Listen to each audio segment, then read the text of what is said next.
അക്ഷയ് വാദം ആരംഭിച്ചതിന് ശേഷമാണ് തനിക്ക് കുറച്ച് കാര്യങ്ങൾ പറയാനുണ്ട് എന്നുള്ള കാര്യം അരവിന്ദ് കെജ്രിവാൾ പറയുന്നത്. പിന്നാലെ തന്നെ അദ്ദേഹം ഇത് എഴുതി നൽകിയാൽ പോലെ അത് റെക്കോർഡിങ്ങിലെ സ്വീകരിക്കാം എന്നുള്ള കാര്യം കോടതി ജഡ്ജി പറഞ്ഞെങ്കിലും അദ്ദേഹത്തിന് സംസാരിക്കാനുണ്ട് എന്നുള്ള കാര്യം പറഞ്ഞ് അദ്ദേഹം സംസാരിച്ച് തുടങ്ങിയായിരുന്നു. ഇതിൽ ആം ആദ്മി പാർട്ടിയുടെയും അരവിന്ദ് കെജ്രിവാളിൻ്റെയും ഭാഗമാണ് അല്ലെങ്കിൽ അവരുടെ വാദമാണ് ഇപ്പോൾ അരവിന്ദ് കെജ്രിവാൾ സംസാരിച്ചു കൊണ്ടിരിക്കുന്നത് എന്നുള്ള കാര്യം കൃത്യമായിട്ട് പറയാനായിട്ട് സാധിക്കും. അതായത് തനിക്കെതിരെ നടക്കുന്ന അന്വേഷണം അത് 2022 CBI അതിൻ്റെ ചാർജ് ഷീറ്റ് ഫയൽ ചെയ്തതാണ്. എന്നാൽ പിന്നീട് EDയും തനിക്കെതിരെയുള്ള അന്വേഷണം നടക്കുന്നു. വെറും മൊഴിയുടെ അടിസ്ഥാനത്തിൽ മാത്രമാണ് തൻ്റെ അറസ്റ്റ് എന്നുള്ള കാര്യമാണ് നിലവിൽ അരവിന്ദ് കെജ്രിവാൾ കോടതി അറിയിച്ചിരിക്കുന്നത്. അതായത് CBIയുടെ ചാർജ് ഷീറ്റോ അല്ലെങ്കിൽ EDയുടെ കുറ്റപത്രമോ വായിച്ചാൽ അതിലൊരു സ്ഥലത്ത് പോലും തന്നെ അറസ്റ്റ് ചെയ്യാൻ മാത്രമുള്ള തെളിവുകളോ ആരോപണങ്ങളോ ഇല്ല എന്നുള്ള കാര്യം അരവിന്ദ് കെജ്രിവാൾ കോടതിയിൽ വ്യക്തമാക്കിയിരിക്കുന്നു. അതിനോടൊപ്പം തന്നെ ഈ മദ്യനയ അഴിമതി കേസ് എന്ന് പറയുന്നത് തന്നെ ED ഈ കേസെടുത്ത് അന്വേഷണം ആരംഭിച്ചതിന് ശേഷമാണ് നടന്നത് എന്നുള്ള കാര്യം കൂടിയാണ് അരവിന്ദ് കെജ്രിവാളും അദ്ദേഹത്തിന്റെ ഭാഗം വാദിച്ചുകൊണ്ടിരിക്കുന്ന അഭിഭാഷകനും കോടതിയിൽ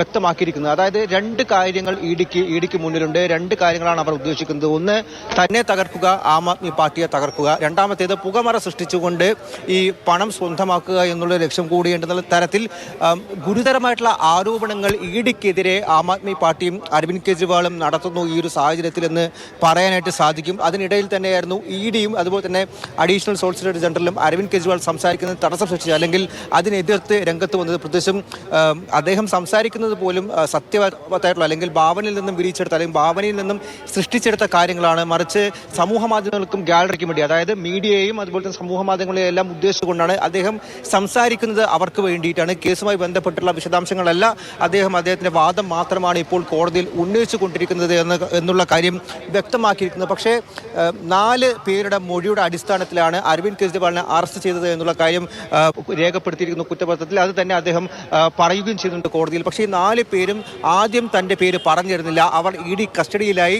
EDയുടെ ചോദ്യം ചെയ്യലിന് ശേഷം, അതായത് EDയുടെ കസ്റ്റഡിയിൽ ജയിലിൽ തുടർന്നതിന് ശേഷമാണ് തനിക്കെതിരെയുള്ള പേര് കുറ്റപത്രത്തിൽ വന്നത് എന്നുള്ള ഗുരുതരമായിട്ടുള്ള ആരോപണം നിലവിൽ അരവിന്ദ് കെജ്രിവാൾ മുന്നോട്ട് വെക്കുന്നുണ്ട്. അതായത് ED ഈ കേസെടുത്ത് അന്വേഷണം ആരംഭിച്ചതിന് ശേഷമാണ് തനിക്കെതിരെയുള്ള ഗുരുതരമായിട്ടുള്ള ആരോപണങ്ങൾ വെറും ഈ മൊഴിയുടെ അടിസ്ഥാനത്തിൽ മാത്രം കെട്ടിച്ചമച്ചുകൊണ്ട് തനിക്കെതിരെ അറസ്റ്റ് പോലെയുള്ള വലിയ നീക്കങ്ങൾക്കെതിരെ നടന്നിരിക്കുന്ന അല്ലെങ്കിൽ അങ്ങനെയുള്ള നീക്കങ്ങളിലേക്ക് പോയിരിക്കുന്നത് എന്നുള്ള കാര്യം പറഞ്ഞിട്ടുണ്ട്. അതിനോടൊപ്പം തന്നെ കേസുമായി ബന്ധപ്പെട്ട് BJPക്ക് സംഭാവന നൽകിയെന്ന കെജ്രിവാളിന്റെ ആരോപണത്തിനെതിരെ EDയും ഇപ്പോൾ രംഗത്തേക്ക് വന്നിട്ടുണ്ട്. അതായത് ഈ BJPക്കുള്ള ഒരു സംഭാവനയും മദ്യനയവുമായി ബന്ധമില്ല.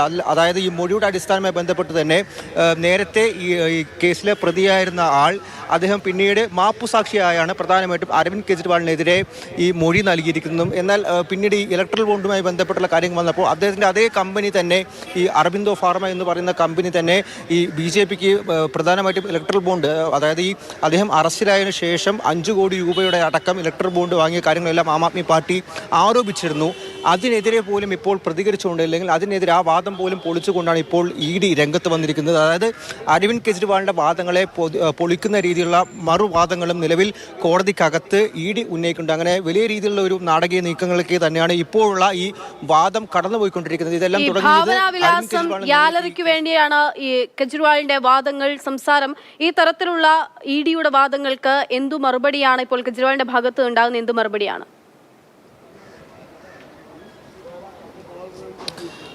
തീർച്ചയായിട്ടും. അതായത് പ്രധാനമായിട്ടും അദ്ദേഹം പറയുന്നത് ED അദ്ദേഹത്തിനെ അറസ്റ്റ് ചെയ്യാനുണ്ടായ കാര്യകാരണങ്ങൾ ചൂണ്ടിക്കാട്ടിക്കൊണ്ടാണ് അദ്ദേഹത്തിൻ്റെ പ്രധാനമായിട്ടുള്ള വാദങ്ങളെല്ലാം മുന്നോട്ട് വന്നുകൊണ്ടിരിക്കുന്നത്. അതായത് ഈ EDയോ അല്ലെങ്കിൽ CBIയോ മുന്നോട്ട് വെച്ച കുറ്റപത്രത്തിൽ ഒന്നും പോലും തന്നെ അറസ്റ്റ് ചെയ്യാൻ മാത്രം ഗുരുതരമായിട്ടുള്ള കാര്യങ്ങളോ പരാതികളോ ഒന്നും ഉണ്ടായില്ല. മറിച്ച് ED തനിക്കെതിരെ മനഃപൂർവ്വം കെട്ടിച്ചമയ്ക്കാൻ ശ്രമിക്കുന്ന കേസാണ് ഈ കോഴ അല്ലെങ്കിൽ ഈ മദ്യനയ അഴിമതി കേസ് എന്നുള്ള കാര്യമാണ് നിലവിൽ കോടതിയിൽ അറിയിച്ചിരിക്കുന്നത് ആം ആദ്മി പാർട്ടി. അതുപോലെ തന്നെ അരവിന്ദ് കെജ്രിവാൾ അതിന് പ്രധാനമായിട്ടും പറയുന്നത് 4 പേരുടെ മൊഴിയുടെ അടിസ്ഥാനമാണ്. 4 പേരുടെ മൊഴിയുടെ അടിസ്ഥാനത്തിൽ മാത്രം അരവിന്ദ് കെജ്രിവാളിനെതിരെ പരാതി എടുത്തിരിക്കുന്നു അല്ലെങ്കിൽ അദ്ദേഹത്തിനെ അറസ്റ്റ് ചെയ്തിരിക്കുന്നു. പക്ഷേ ഈ 4 പേരും ജയിലിലായതിനു ശേഷം അല്ലെങ്കിൽ EDയുടെ കസ്റ്റഡിയിലായതിനു ശേഷം മനഃപൂർവ്വം അവരെ കൊണ്ട് അരവിന്ദ് കെജ്രിവാളിൻ്റെ പേര് പറയിച്ചതാണ് അല്ലെങ്കിൽ ആ രീതിയിലേക്ക് കേസിനെ മാറ്റിയെടുക്കുന്നതാണ് എന്നുള്ള ഗുരുതരമായിട്ടുള്ള ആരോപണം തന്നെയാണ് EDക്കെതിരെ അരവിന്ദ് കെജ്രിവാൾ ഇപ്പോൾ കോടതിയിൽ മുന്നോട്ട് വെച്ചിരിക്കുന്നത്. ആ വാദം പൊളിക്കുന്ന രീതിയിൽ തന്നെയാണ്